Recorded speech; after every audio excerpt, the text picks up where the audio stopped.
ਆਜ਼ਾਦੀ ਕਾ ਅੰਮ੍ਰਿਤ ਮਹੋਤਸਵ ਨੂੰ ਸਮਰਪਿਤ ਆਜ਼ਾਦੀ ਕਾ ਸਫ਼ਰ ਤਹਿਤ ਅਸੀਂ ਭਾਰਤ ਦੀ ਆਜ਼ਾਦੀ ਦੇ ਵਿੱਚ ਯੋਗਦਾਨ ਪਾਉਣ ਵਾਲੇ ਵੱਖ-ਵੱਖ ਮੰਨੇ ਪ੍ਰਮੰਨੇ ਅਤੇ ਗੁਮਨਾਮ ਆਜ਼ਾਦੀ ਸੰਗਰਾਮੀਆਂ ਦੇ ਜੀਵਨ ਦੇ ਪਹਿਲੂਆਂ ਤੋਂ ਤੁਹਾਨੂੰ ਜਾਣੂ ਕਰਵਾਉਂਦੇ ਹਾਂ।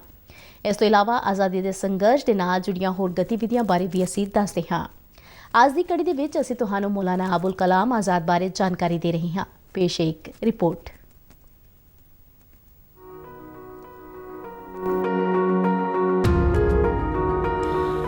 ਅੱਜ ਮੌਲਾਨਾ ਅਬੁਲ ਕਲਾਮ ਆਜ਼ਾਦ ਦੀ ਜਯੰਤੀ ਹੈ। 1888 ਵਿੱਚ ਮੱਕਾ ਵਿੱਚ ਪੈਦਾ ਹੋਏ ਅਬੁਲ ਕਲਾਮ ਆਜ਼ਾਦ ਨੇ ਆਪਣੇ ਪਿਤਾ ਅਤੇ ਹੋਰ ਅਧਿਆਪਕਾਂ ਤੋਂ ਕਲਕੱਤਾ ਵਿੱਚ ਘਰ ਵਿੱਚ ਹੀ ਰਵਾਇਤੀ ਇਸਲਾਮੀ ਸਿੱਖਿਆ ਹਾਸਲ ਕੀਤੀ। ਉਹ ਅਰਬੀ, ਅੰਗਰੇਜ਼ੀ, ਉਰਦੂ, ਹਿੰਦੀ, ਫਾਰਸੀ ਅਤੇ ਬੰਗਾਲੀ ਵਰਗੀਆਂ ਕਈ ਭਾਸ਼ਾਵਾਂ ਨੂੰ ਚੰਗੀ ਤਰ੍ਹਾਂ ਜਾਣਨ ਵਾਲੇ ਅਤੇ ਇੱਕ ਪ੍ਰਸਿੱਧ ਵਿਦਵਾਨ ਤੇ ਕਵੀ ਸਨ। ਉਹਨਾਂ ਧਰਮ ਅਤੇ ਜ਼ਿੰਦਗੀ ਦੇ ਸੌੜੇ ਨਜ਼ਰੀਏ ਨੂੰ ਵੇਖਦਿਆਂ ਆਪਣੀ ਮਾਨਸਿਕ ਮੁਕਤੀ ਦੇ ਸੰਕੇਤ ਦੇ ਰੂਪ ਵਿੱਚ ਉਪਨਾਮ ਆਜ਼ਾਦ ਨੂੰ ਅਪਣਾਇਆ।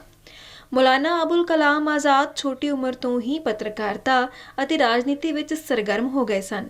ਉਹ ਬੰਗਾਲ ਦੇ ਦੋ ਪ੍ਰਮੁੱਖ ਕ੍ਰਾਂਤੀਕਾਰੀਆਂ ਅਰਬਿੰਦੋ ਘੋਸ਼ ਅਤੇ ਸ਼੍ਰੀ ਸ਼ਿਆਸ ਸੁੰਦਰ ਚੱਕਰਵਰਤੀ ਤੋਂ ਪ੍ਰੇਰਿਤ ਹੋ ਕੇ ਅੰਗਰੇਜ਼ ਹਕੂਮਤ ਖਿਲਾਫ ਕ੍ਰਾਂਤੀਕਾਰੀ ਅੰਦੋਲਨ ਵਿੱਚ ਸ਼ਾਮਲ ਹੋ ਗਏ। 2 ਸਾਲਾਂ ਅੰਦਰ ਮੌਲਾਨਾ ਅਬੁਲ ਕਲਾਮ ਆਜ਼ਾਦ ਨੇ ਪੂਰੇ ਉੱਤਰ ਭਾਰਤ ਅਤੇ ਬੰਬੇ ਵਿੱਚ ਖੁਫੀਆ ਕ੍ਰਾਂਤੀਕਾਰੀ ਕੇਂਦਰ ਸਥਾਪਿਤ ਕਰਨ ਵਿੱਚ ਮਦਦ ਕੀਤੀ। 1912 ਵਿੱਚ ਮੌਲਾਨਾ ਆਜ਼ਾਦ ਨੇ ਉਰਦੂ ਵਿੱਚ ਅਲ ਹਿਲਾਲ ਨਾਂ ਦਾ ਇੱਕ ਹਫ਼ਤਾਵਾਰੀ ਰਸਾਲਾ ਸ਼ੁਰੂ ਕੀਤਾ। ਸਰਕਾਰ ਨੇ 1914 ਵਿੱਚ ਅਲ ਹਿਲਾਲ ਤੇ ਪਾਬੰਦੀ ਲਗਾ ਦਿੱਤੀ। ਮੌਲਾਨਾ ਅਬੁਲ ਕਲਾਮ ਆਜ਼ਾਦ ਨੇ ਭਾਰਤੀ ਰਾਸ਼ਟਰਵਾਦ ਅਤੇ ਹਿੰਦੂ ਮੁਸਲਿਮ ਏਕਤਾ ਦੇ ਪ੍ਰਚਾਰ ਦੇ ਬਰਾਬਰ ਮਿਸ਼ਨ ਨਾਲ ਇੱਕ ਹੋਰ ਹਫ਼ਤਾਵਾਰੀ ਅਲ ਬਲਾਗ ਕੱਢਣਾ ਸ਼ੁਰੂ ਕੀਤਾ। 1916 ਵਿੱਚ ਸਰਕਾਰ ਨੇ ਇਸ ਉੱਪਰ ਵੀ ਪਾਬੰਦੀ ਲਗਾ ਦਿੱਤੀ ਅਤੇ ਮੌਲਾਨਾ ਅਬੁਲ ਕਲਾਮ ਆਜ਼ਾਦ ਨੂੰ ਕਲਕੱਤਾ ਤੋਂ ਬਾਹਰ ਕੱਢ ਦਿੱਤਾ। ਖਿਲਾਫਤ ਅੰਦੋਲਨ ਦੌਰਾਨ ਮੌਲਾਨਾ ਆਜ਼ਾਦ ਮਹਾਤਮਾ ਗਾਂਧੀ ਨਾਲ ਮਿਲੇ। ਉਹਨਾਂ ਦੇ ਆਦਰਸ਼ਾਂ ਤੋਂ ਪ੍ਰਭਾਵਿਤ ਹੋ ਕੇ ਉਹ 1920 ਵਿੱਚ ਕਾਂਗਰਸ ਵਿੱਚ ਸ਼ਾਮਲ ਹੋ ਗਏ। ਮੌਲਾਨਾ ਅਬੁਲ ਕਲਾਮ ਆਜ਼ਾਦ 1923 ਵਿੱਚ 35 ਸਾਲਾਂ ਦੀ ਉਮਰ ਵਿੱਚ ਭਾਰਤੀ ਰਾਸ਼ਟਰੀ ਕਾਂਗਰਸ ਦੇ ਪ੍ਰਧਾਨ ਦੇ ਤੌਰ ਤੇ ਸੇਵਾ ਕਰਨ ਵਾਲੇ ਸਭ ਤੋਂ ਘੱਟ ਉਮਰ ਦੇ ਵਿਅਕਤੀ ਸਨ। ਉਹਨਾਂ ਨੂੰ 1920 ਅਤੇ 1945 ਦੇ ਦਰਮਿਆਨ ਵੱਖ-ਵੱਖ ਇਲਜ਼ਾਮਾਂ ਵਿੱਚ ਕਈ ਵਾਰ ਜੇਲ੍ਹ ਭੇਜਿਆ ਗਿਆ, ਜਿਸ ਵਿੱਚ ਅਸਹਿਯੋਗ ਅੰਦੋਲਨ ਅਤੇ ਭਾਰਤ ਛੱਡੋ ਅੰਦੋਲਨ ਵਿੱਚ ਹਿੱਸਾ ਲੈਣਾ ਵੀ ਸ਼ਾਮਲ ਸੀ। ਉਹਨਾਂ ਇੱਕ ਅਜਿਹੇ ਭਾਰਤ ਦੀ ਕਲਪਨਾ ਕੀਤੀ ਸੀ ਜੋ ਵੰਡ ਦਾ ਸਖਤ ਵਿਰੋਧ ਕਰਦਿਆਂ ਹਿੰਦੂ ਅਤੇ ਮੁਸਲਮਾਨ ਦੋਨਾਂ ਨੂੰ ਗਲੇ ਲਗਾਵੇ।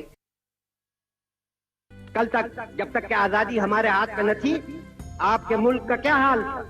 वो अपनी किस्मत का मालिक नहीं था, उसकी किस्मत दूसरों के हाथों में। आपका अमन भी आपके कब्जे में न था, आपकी बेअमनी भी आपके कब्जे में न थी। जब कभी मुल्क में बदअमनी होती थी तो आप अपने तरफ नहीं देखते थे, उनके तरफ देखते। जब आपको कोई तकलीफ और परेशानी होती थी आप उनके आगे मजबूर होते थे कि अपना हाथ बढ़ाएं, लेकिन आज वो नहीं है। आज अपनी किस्मत के आप खुद मालिक हैं। ਮੌਲਾਨਾ ਅਬੁਲ ਕਲਾਮ ਆਜ਼ਾਦ ਸੰਵਿਧਾਨ ਸਭਾ ਵਿੱਚ ਵਿਸ਼ੇਸ਼ ਤੌਰ ਤੇ ਸਿੱਖਿਆ ਨਾਲ ਸੰਬੰਧਿਤ ਵਾਰਤਾਵਾਂ ਵਿੱਚ ਸਰਗਰਮੀ ਨਾਲ ਹਿੱਸਾ ਲੈਂਦੇ ਸਨ।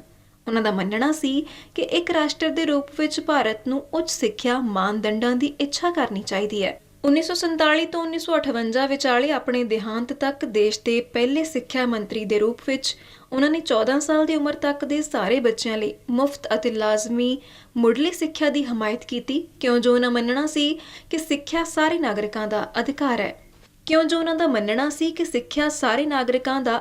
ਹੈ। ਉਹਨਾਂ ਅਨਪੜ੍ਹ ਬਾਲਗਾਂ ਲਈ ਸਿੱਖਿਆ ਦੀ ਸਹੂਲਤ ਵਾਸਤੇ ਬਾਲਗ ਸਿੱਖਿਆ ਬੋਰਡ ਦੀ ਸਥਾਪਨਾ ਕੀਤੀ। ਉਹਨਾਂ ਨੇ ਯੂਨੀਵਰਸਿਟੀ ਗ੍ਰਾਂਟ ਕਮਿਸ਼ਨ ਅਤੇ ਭਾਰਤੀ ਵਿਗਿਆਨ ਇੰਸਟੀਚਿਊਟ ਅਤੇ IIT ਵਰਗੀਆਂ ਹੋਰ ਸਿੱਖਿਆ ਸੰਸਥਾਵਾਂ ਦੀ ਸਥਾਪਨਾ ਵਿੱਚ ਵੀ ਮਹੱਤਵਪੂਰਨ ਭੂਮਿਕਾ ਨਿਭਾਈ। ਮੌਲਾਨਾ ਅਬੁਲ ਕਲਾਮ ਆਜ਼ਾਦ ਨੇ 22 ਫਰਵਰੀ 1958 ਨੂੰ ਆਖਰੀ ਸਾਹ ਲਿਆ। ਉਹਨਾਂ ਦੀ ਆਤਮ ਕਥਾ ਇੰਡੀਆ ਵਿਨਸ ਫਰੀडम 1959 ਵਿੱਚ ਉਹਨਾਂ ਦੇ ਦੇਹਾਂਤ ਤੋਂ ਬਾਅਦ ਪ੍ਰਕਾਸ਼ਿਤ ਹੋਈ ਸੀ। ਉਹਨਾਂ ਨੂੰ 1992 ਵਿੱਚ ਮਰਨ ਉਪਰੰਤ ਭਾਰਤ ਰਤਨ ਨਾਲ ਸਨਮਾਨਿਤ ਕੀਤਾ ਗਿਆ ਸੀ।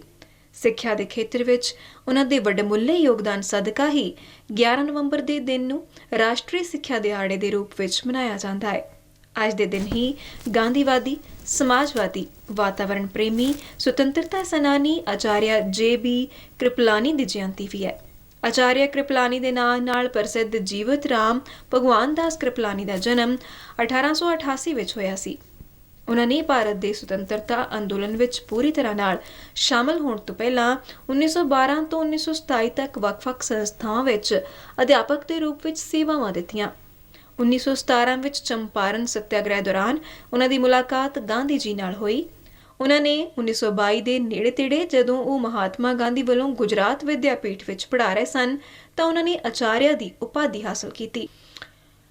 ਗਾਂਧੀ ਜੀ ਤੋਂ ਪ੍ਰੇਰਿਤ ਹੋ ਕੇ 1927 ਵਿੱਚ ਭਾਰਤੀ ਰਾਸ਼ਟਰੀ ਕਾਂਗਰਸ ਵਿੱਚ ਸ਼ਾਮਲ ਹੋਏ ਅਤੇ ਨਾ ਮਿਲਵਰਤਣ ਅਤੇ ਭਾਰਤ ਛੱਡੋ ਅੰਦੋਲਨ ਵਿੱਚ ਹਿੱਸਾ ਲਿਆ। ਆਚਾਰਿਆ ਕ੍ਰਿਪਲਾਨੀ ਦਾ ਵਿਆਹ ਉਹਨਾਂ ਵਾਂਗ ਹੀ ਸ਼ਖਸੀਅਤ ਦੀ ਧਨੀ ਗਾਂਧੀਵਾਦੀ ਕਾਰਜਕਰਤਾ ਅਤੇ ਸੁਤੰਤਰਤਾ ਸੈਨਾਨੀ ਸੁਚੇਤਾ ਕ੍ਰਿਪਲਾਨੀ ਨਾਲ ਹੋਇਆ ਸੀ। ਆਚਾਰਿਆ ਜੇ.ਬੀ. ਕ੍ਰਿਪਲਾਨੀ ਸੰਯੁਕਤ ਪ੍ਰਾਂਤ ਤੋਂ ਸੰਵਿਧਾਨ ਸਭਾ ਲਈ ਚੁਣੇ ਗਏ। ਉਹ ਮੌਲਿਕ ਅਧਿਕਾਰਾਂ ਦੀ ਸਬ ਕਮੇਟੀ ਦੇ ਪ੍ਰਧਾਨ ਸਨ। ਉਹਨਾਂ ਨੇ ਸੰਵਿਧਾਨ ਸਭਾ ਵਿੱਚ ਪ੍ਰਸਤਾਵਨਾ ਉੱਤੇ ਆਪਣੇ ਵਿਚਾਰ ਪ੍ਰਗਟ ਕੀਤੇ। 1946 ਵਿੱਚ ਉਹਨਾਂ ਨੂੰ ਕਾਂਗਰਸ ਪਾਰਟੀ ਦਾ ਪ੍ਰਧਾਨ ਚੁਣਿਆ ਗਿਆ ਸੀ, ਪਰ ਕਾਰਜ ਸਮਿਤੀ ਦੀ ਭੂਮਿਕਾ ਤੇ ਪਾਰਟੀ ਦੇ ਮੈਂਬਰਾਂ ਨਾਲ ਵੱਧਦੇ ਮਤਭੇਦਾਂ ਕਾਰਨ 1 ਸਾਲ ਬਾਅਦ ਉਹਨਾਂ ਨੇ ਅਸਤੀਫਾ ਦੇ ਦਿੱਤਾ। ਜਲਦੀ ਹੀ ਕ੍ਰਿਪਲਾਨੀ ਭਾਰਤੀ ਰਾਸ਼ਟਰੀ ਕਾਂਗਰਸ ਦੇ ਸਖਤ ਆਲੋਚਕ ਬਣ ਗਏ। ਆਚਾਰਿਆ ਕ੍ਰਿਪਲਾਨੀ ਦਾ 19 ਮਾਰਚ 1982 ਨੂੰ 93 ਸਾਲ ਦੀ ਉਮਰ ਵਿੱਚ ਅਹਿਮਦਾਬਾਦ ਵਿੱਚ ਦੇਹਾਂਤ ਹੋ ਗਿਆ।